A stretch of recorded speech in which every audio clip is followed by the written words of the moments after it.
Bienvenidos al estudio del Evangelio de Lucas. Oremos. Señor, gracias por tu palabra y por mostrarnos, Padre, que es necesario siempre poder aprender de ella y especialmente aplicarla a nuestra vida, Padre. Pongo en tus manos este tiempo e instrúyenos, Señor, guíanos conforme a tu voluntad. En el nombre de Jesús, amén.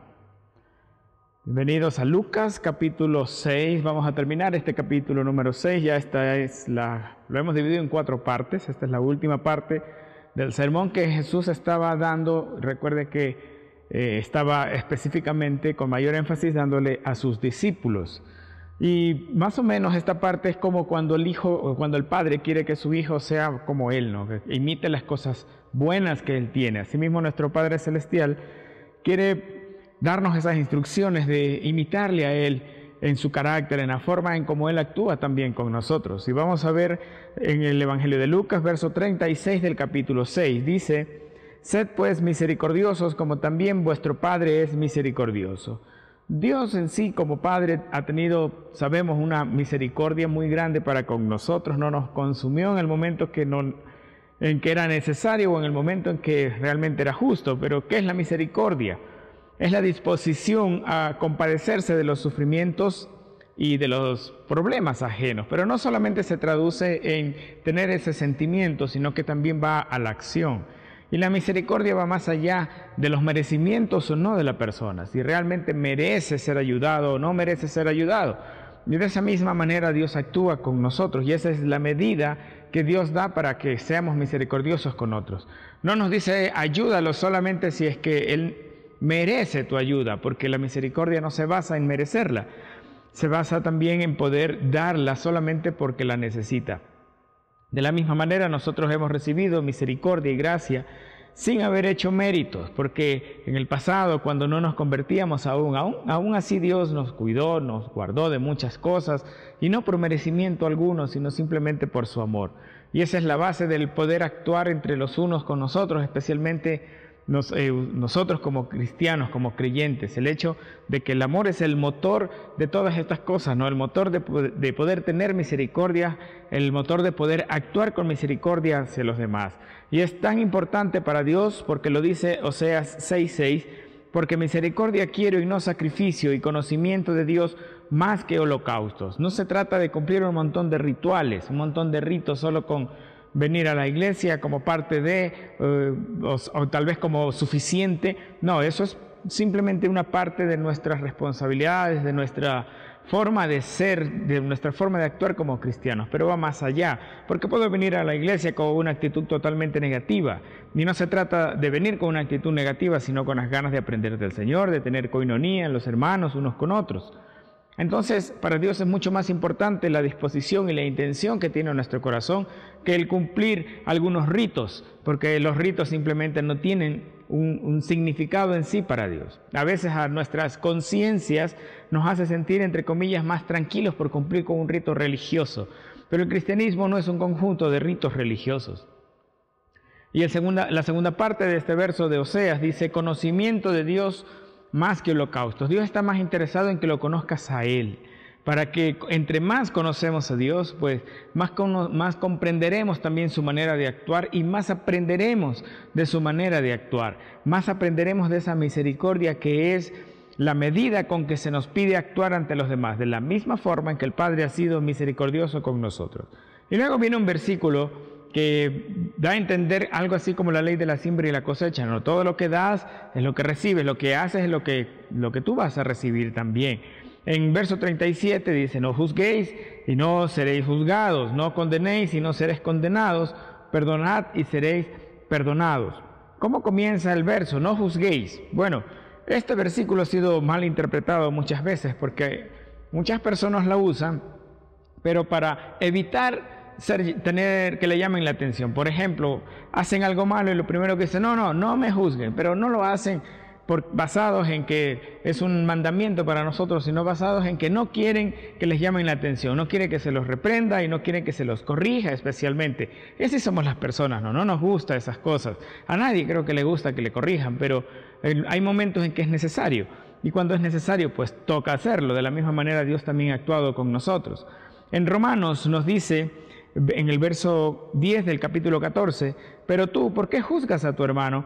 O tú también, ¿por qué menosprecias a tu hermano? Porque todos compareceremos ante el tribunal de Cristo. El apóstol Pablo dice aquí de que nos da a entender de que muchas veces el juicio a otra persona radica en que menospreciamos a otros, radica en que nos creemos mejor que otros, porque pensamos que somos mejores que otros. Vemos a alguien que de pronto de alguna forma actúa menos santo que nosotros, entonces ya enseguida nuestro ego comienza a inflarse, decir, no, yo soy mejor que otra persona. Pero Pablo pone en nuestra mente, tú y esa persona van a ir al mismo tribunal y van a ser juzgados por el mismo juez que está diciendo aquí en Lucas, no juzguen para que no sean juzgados. Había una vez un pastor que estuvo predicando y en primera fila se sentó un hombre que se durmió casi que desde el principio del sermón hasta el final. Entonces, mientras el predicador estaba dando su prédica, pues, entonces él pensaba en sus adentros, pues este hombre, ¿para qué viene a la iglesia si viene a estar dormido? Para eso que se vaya a dormir a la casa. Entonces, cuando terminó la enseñanza, bajó y se acerca a la esposa de este hombre a saludarle y le dice, oiga, mi esposo está medicado y encima no pudo dormir la noche, está ahorita sedado, pero aún así él quiso venir porque quería escuchar la palabra. Esos minutos que estuvo despierto le sirvió de mucho para poder aprender, pero la forma de juzgar del predicador, ¿no? Este hombre, ¿para qué viene? Bueno, no sabemos lo que pasa en el corazón de otras personas, no sabemos las intenciones de otras personas, y por eso es que no debemos juzgar, porque Dios sí sabe el pensamiento, las intenciones de nuestro corazón, de nuestra mente. Nosotros no las sabemos y solamente juzgamos por lo que vemos, juzgamos por las apariencias, no por lo que realmente es importante, y eso lo veremos después.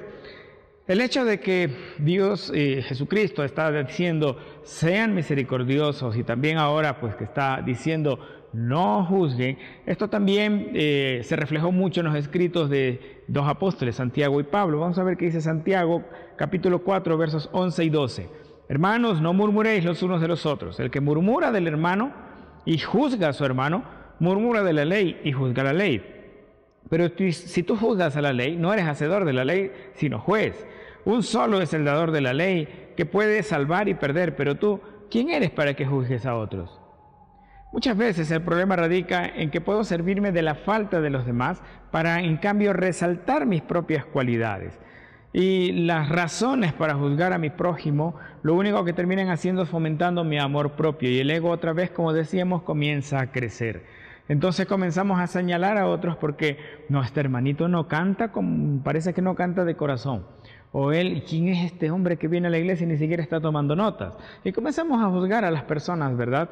Entonces Santiago nos está diciendo, ni juzguen ni murmuren, porque a esa es la otra parte, no se quede en el juicio, sino que ese juicio se lo transmitimos a alguien más.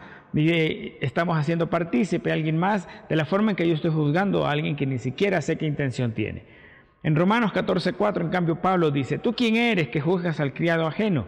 Para su propio Señor está en pie, o cae, pero está firme, porque poderoso es el Señor para hacerle estar firme. Ok, Pablo está diciendo, encima te metes con el siervo de otra persona que no tiene nada que ver contigo. O sea, te estás entrometiendo más allá a través del juicio que estás emitiendo a las personas. En ese mismo contexto de no juzgar, luego dice, no condenéis y no seréis condenados, porque el juzgar a alguien nos lleva a condenar a esa persona. Comenzamos a imaginar que algo pasó y lo juzgamos y luego lo condenamos, lo terminamos de acabar allí. Y la Biblia dice que no debemos hacer esas cosas porque eso también va a recaer sobre nosotros. Sin embargo, en contraste, la última parte del verso 37 dice, perdonad y seréis perdonados. Hablar del perdón es un tema muy amplio y que hoy no vamos a poder hacerlo, pero la Biblia nos enseña mucho acerca del perdón, de las veces que hay que perdonar, de la manera en que hay que hacerlo. Porque las relaciones interpersonales hacen eso, ¿no? Siempre vamos de alguna manera a tratar a ofender, sea voluntaria o involuntariamente, a alguien más. Alguien se va a sentir ofendido o nos equivocaremos, meteremos la pata por alguna cosa y es necesario el perdón. Sin el perdón, pues las relaciones no solo se deterioran, sino que nuestro corazón se llena de amargura. Pero hemos recibido perdón, por lo tanto hemos de dar perdón también. En el verso 38, en cambio, nos dice, dad y se os dará. Medida buena, apretada, remecida y rebosando darán en vuestro en vuestro regazo, porque con la misma medida con que medís, os volverán a medir. El contexto que dice esto, que con la misma medida que mires serás medido, es el contexto de perdonar y de no condenar y de no juzgar también. Pero también nos da a entender que no solamente se trata de cosas materiales, sino que podemos dar cosas que no pueden verse tal vez de una manera tangible, como lo es el perdón, como lo es el amor, como es una bendición. Hay cosas que tal vez no son tangibles, pero nadie pierde si da amor a alguien, nadie pierde si perdona. En realidad el amar y el perdonar son mandamientos bíblicos, entonces no estamos perdiendo nada porque estamos cumpliendo con un mandato de Dios. El hecho de que Jesús nos invita a que nos comportemos de esta manera no quiere decir de que cerremos nuestros ojos ante las cosas que nuestros hermanos estén haciendo, alguna persona de la familia o lo que sea. Jesús no está diciendo que no lo juzgue, es decir, déjalo hacer lo que quiere. No es eso lo que está diciendo. Lo que está es preservando nuestro corazón de ponernos en el lugar de Él y juzgar a la gente, condenar a las personas, porque recordemos que dijimos hace un rato que la base y el motor de poder realizar este tipo de cosas y de cumplirlas, por supuesto, es el amor. Pero Jesús dice, no es que te vas a hacer el ciego, porque al contrario nos dice los siguientes versos. Y les decía una parábola, versos 39 y 40. ¿Acaso puede un ciego guiar a otro ciego? ¿No caerán ambos en el hoyo? El discípulo no es superior a su maestro, mas todo el que fuere perfeccionado será como su maestro. Esta imagen es muy obvia, ¿no? Un ciego, imagínense un ciego con su bastón y sus gafas guiando a otra persona en las mismas condiciones. No van a saber dónde van, no van a saber qué tan lejos o cerca está algún lugar donde sea que lleguen, pero lo más seguro es que ambos caigan, que tropiecen. Las piedras, los baches que hay en el camino, los harán tropezar y caer. Entonces Jesús tampoco está diciendo háganse los ciegos. Y peor aún, si quieres guiar a alguien más, no puedes hacerte el ciego. Tienes que saber específicamente por dónde tienes que ir, ¿verdad? Y la luz de la palabra de Dios es la que nos va a iluminar el camino por el cual debemos ir. En Mateo nos dice algo similar también, Mateo 15, 14. Dejadlos, dice Jesús, son ciegos guías de ciegos, y si el ciego guiare al ciego, ambos caerán en el hoyo. Entonces Mateo también está relatando algo similar, ya lo dijimos antes, pero aquí también está, como quien dice, reforzando la misma idea. Los ciegos guías de ciegos van a caer ambos en el abismo. Aquí la responsabilidad es doble, ¿verdad? Porque el que es ciego también, aunque no ve, necesita cerciorarse de alguna cosa, porque en el momento que va a ser guiado, es su vida la que depende de eso. Y de la misma forma nosotros, de una manera espiritual, también necesitamos estar seguros de cómo estamos siendo guiados, ¿verdad? Que la palabra de Dios es lo que nos está guiando, no los pensamientos humanos, no los gustos humanos, sino la palabra de Dios. Entonces, recuerde que cuando Pablo estaba predicando en Berea, los cristianos de Berea estaban revisando en la Escritura si lo que Pablo decía era verdad. Entonces también nosotros como personas que somos guiadas a través de alguien más, como un pastor, debemos cerciorarnos de que lo que está enseñándonos es real. No podemos simplemente ir a ciegas, ir a tientas. Y cuando habla de que un discípulo no es superior a su maestro, recordemos que un discípulo era una figura muy semejante a la de un estudiante, pero con la idea de poder ser inspirado y llegar a ser como su maestro, no más que su maestro, pero sí como su maestro. Y nuestro maestro es Jesucristo, entonces lógicamente es imposible que cualquiera de nosotros pueda llegar a ser mayor que el maestro. Pero nos invita a ir aprendiendo, a ir imitando las cosas que nos enseña el maestro. Luego también nos dice en esta forma de actuar que corrige tus propias fallas. Versos 41 y 42. ¿Por qué miras la paja que está en el ojo de tu hermano y no echas de ver la viga que está en tu propio ojo? ¿O cómo puedes decir a tu hermano, hermano, déjame sacar la paja que está en tu ojo, no mirando tú la viga que está en el ojo tuyo?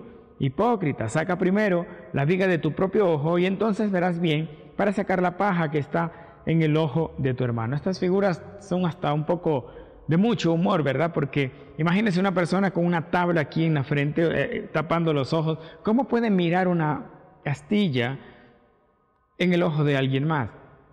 Pero así actuamos muchas veces nosotros los humanos. Y en la Biblia hay un ejemplo. ¿Cuál podría ser un ejemplo de no mirar la tabla que tengo en el mío, pero mirar la viga mirar la astilla en el ojo de alguien más. Pues los fariseos una vez encontraron a una mujer en adulterio y se la llevaron a Jesús y dijeron: Jesús, esta mujer ha sido encontrada en adulterio y la ley dice que hay que apedrearla.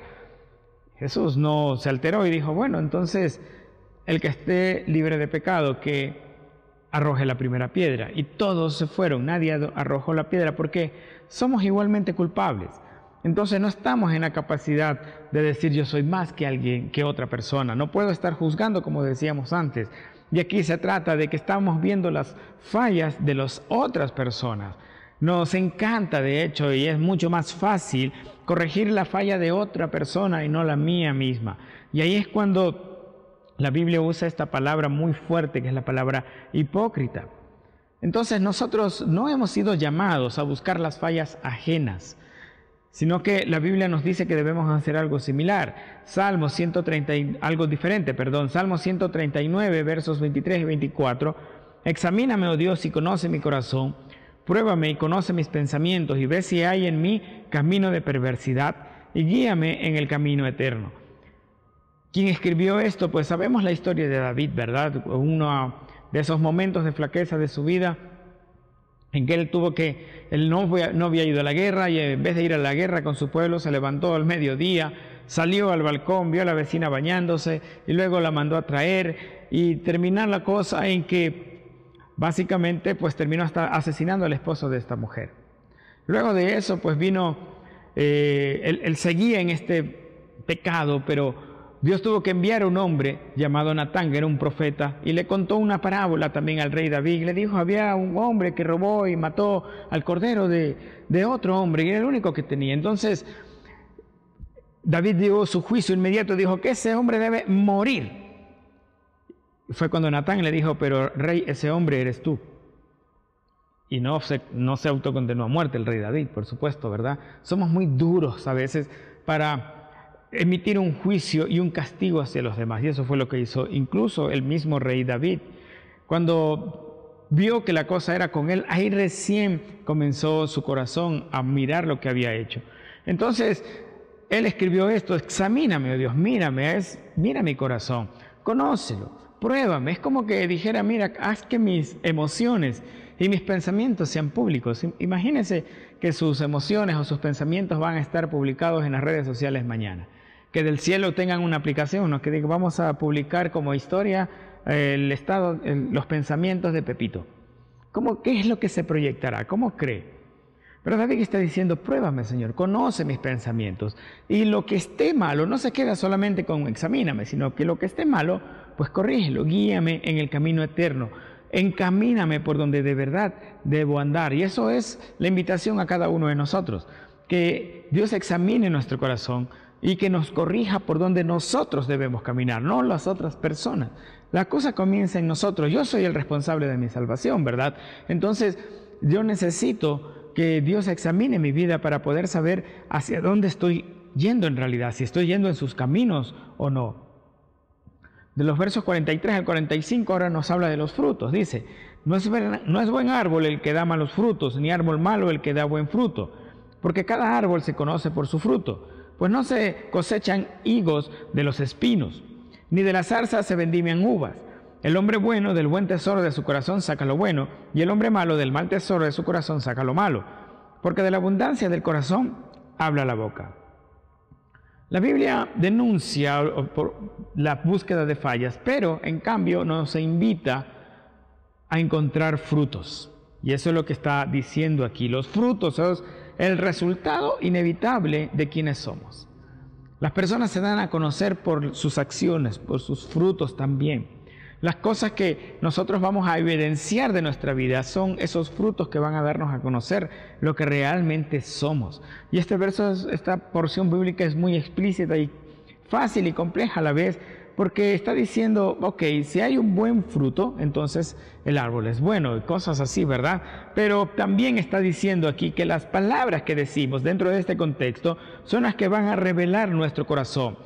Y lo que va a revelar nuestro corazón tiene que ver con lo que haya sido atesorado en nuestro corazón. Entonces va a ser muy fácil. Si usted quiere conocer a una persona, escúchelo hablar. No hable usted, cállese un rato y escúchele. y se va a dar cuenta de las cosas que realmente atesora. Escúchelo un tiempo y se va, y solito su propia boca va a decir las cosas que hay en su interior.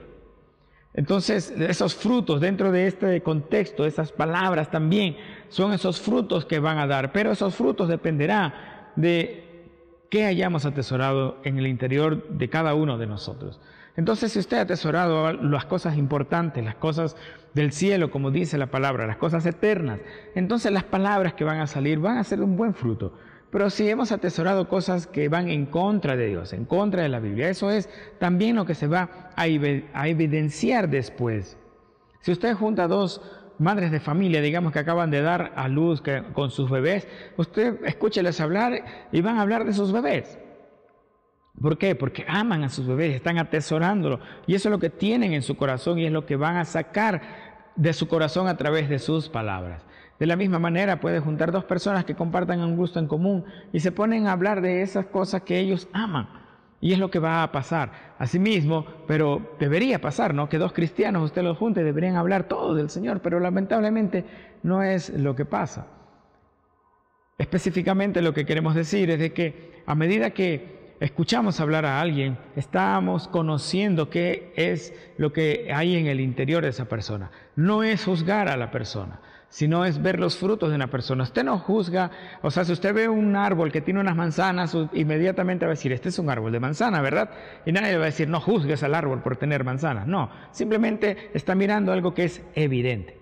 Y está mirando algo que la Biblia mismo nos dice, por sus frutos los vas a conocer. Tú vas a darte cuenta que es un árbol de manzana porque tiene una manzana. Y tú vas a darte cuenta si en tu corazón mismo está el Señor, si lo que sale de tu boca tiene que ver con lo que es precisamente importante el Señor Jesús en nuestras vidas.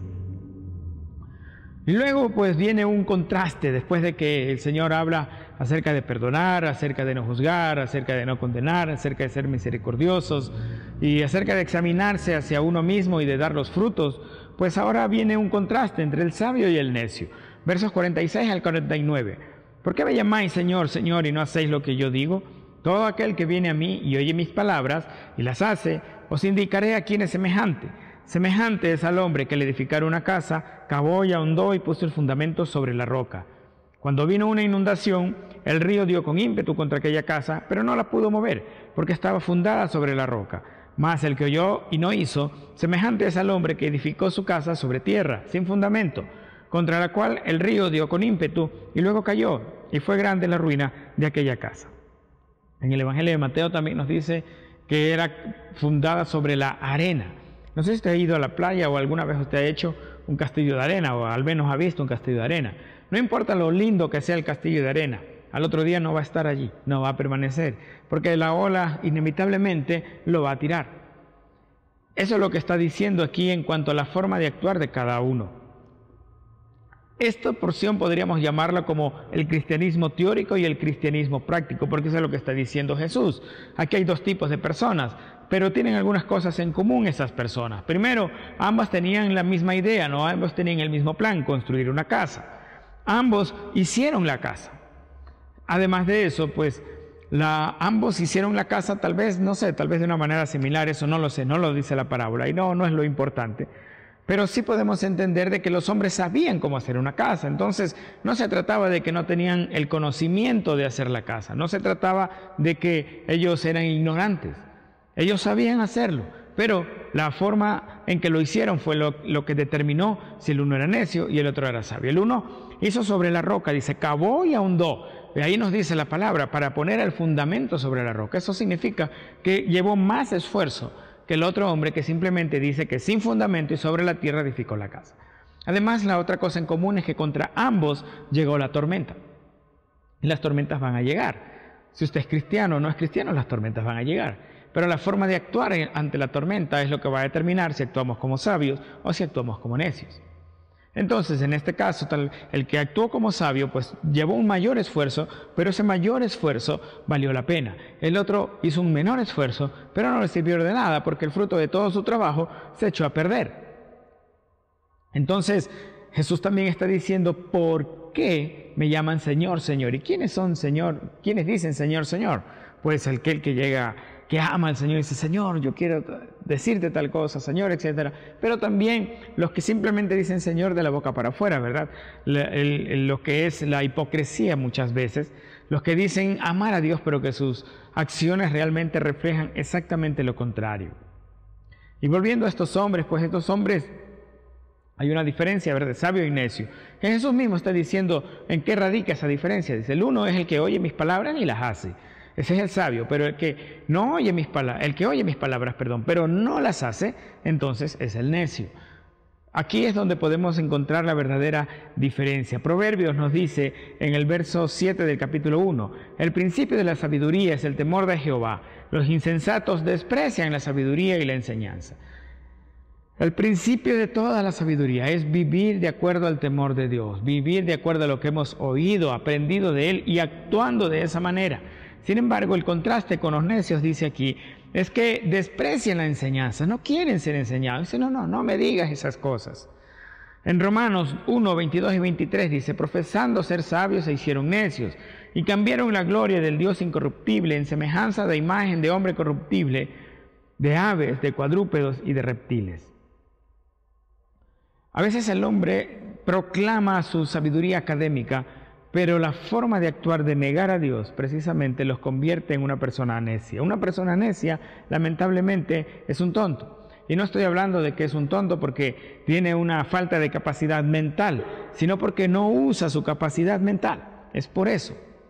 Se trata de que no es un hombre que no puede aprender, no. En la parábola hemos visto que son personas que sí pueden hacer las cosas. Académicamente puede ser brillante, pero negar a Jesús le convierte en alguien necio.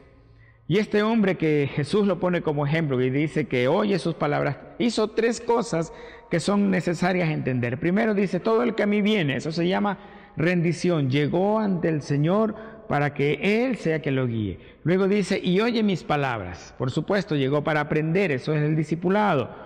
Y luego, y las hace, a eso le llamamos obediencia. Entonces usted debe sumar estas tres cosas, ¿no? Rendirse al Señor, ser discipulado por su palabra y, por supuesto, obedecerla. En cambio, son sabios precisamente porque proyectan un estilo de vida en el temor de Dios. Y la sabiduría, el ser sabio, produce muchos beneficios. Y vamos a ver unos pocos beneficios de la sabiduría, de actuar de esa manera. La sabiduría, dice, proporciona confianza y estabilidad. Proverbios 33, 21 y 26 dice, hijo mío, no se aparten estas cosas de tus ojos. Guarda la ley y el consejo y serán vida a tu alma y gracia a tu cuello. Entonces andarás por tu camino confiadamente y tu pie no tropezará. Cuando te acuestes no tendrás temor, sino que te acostarás y tu sueño será grato. No tendrás temor de pavor repentino ni de ruina de los impíos cuando viniere, porque Jehová será tu confianza y Él preservará tu pie de quedar preso. No tropezarás, dice, cuando no tendrás temor, te acostarás tranquilo, estarás confiado, tendrás una vida emocionalmente estable también. Eso es uno de los beneficios de la sabiduría. También la sabiduría construye hogares fuertes. Proverbios 24:3, con sabiduría se edifica una casa y con prudencia se afianza. Si usted quiere saber más acerca de construir hogares fuertes, lea este mismo libro de Proverbios, porque ahí están los consejos a los padres, a las madres, a los hijos. Y de eso vamos a ir aprendiendo también, ¿verdad? La sabiduría tiene otro beneficio. Si estás en un trabajo y tienes un jefe, pues impresiona a tu jefe. Dice Proverbios 14:35, el favor del rey es para el siervo que obra sabiamente. Entonces, usted, si está en un trabajo y su jefe va a ver, no, este hombre es sabio, usted no solamente que lo va a ensalzar, sino que posiblemente hasta le va a subir de puesto. También la sabiduría nos ayuda a superar las pruebas, la oposición. Proverbios 21:22, el sabio escala la ciudad de los poderosos y derriba la fortaleza en que confiaba. No hay un problema tan grande que no pueda usted enfrentar, porque la sabiduría es la que le permite actuar ante esos problemas. Y recuerda que al principio de la sabiduría es el temor de Dios. O sea, actuando de esa manera, la oposición, las pruebas van a ser superadas también. La sabiduría también nos ayuda a controlar las emociones negativas. Proverbios 29:8, los escarnecedores agitan la ciudad, pero los sabios alejan la ira. Imagínense que entre dos personas que uno está en competición de quién tiene más ira que la otra, ¿no? Eso no termina bien. Y la sabiduría nos ayuda a tener las cosas bajo control también. Y la sabiduría proporciona protección. Proverbios 2, 10 al 15 dice: cuando la sabiduría entrare en tu corazón y la ciencia fuere grata a tu alma, la discreción te guardará, te preservará la inteligencia, para librarte del mal camino, de los hombres que hablan perversidades, que dejan los caminos derechos para andar por sendas tenebrosas, que se alegran haciendo el mal, que se huelgan en las perversidades del vicio, cuyas veredas son torcidas y torcidos son sus caminos. Entonces ese es otro gran beneficio, ¿no? La sabiduría, actuar de manera sabia, nos proporciona protección, justamente ahora en estos tiempos de pandemia, tiempos del virus, tiempos peligrosos también para la salud. Actuar de una manera sabia nos ayuda a protegernos a nosotros mismos y a nuestros seres queridos, ¿verdad? Como conclusión, lo que das, recibes. No busque las fallas en los demás, vea las suyas propias y corríjalas. Enfóquese en dar frutos dignos. Lo que hablas delata quién eres. Y también pues cultive la sabiduría y no olvide que el principio de todo es el temor de Dios. Oremos. Padre, agradecemos tu infinita misericordia y bondad y te damos gracias por tu palabra. Ayúdanos a ser sabios, Señor, a conducirnos de una manera sabia, escuchando tu palabra y poniéndola por obra. Perdónanos las veces que hemos juzgado a otros, que hemos condenado a otros, y ayúdanos a no ser de esta forma, Señor.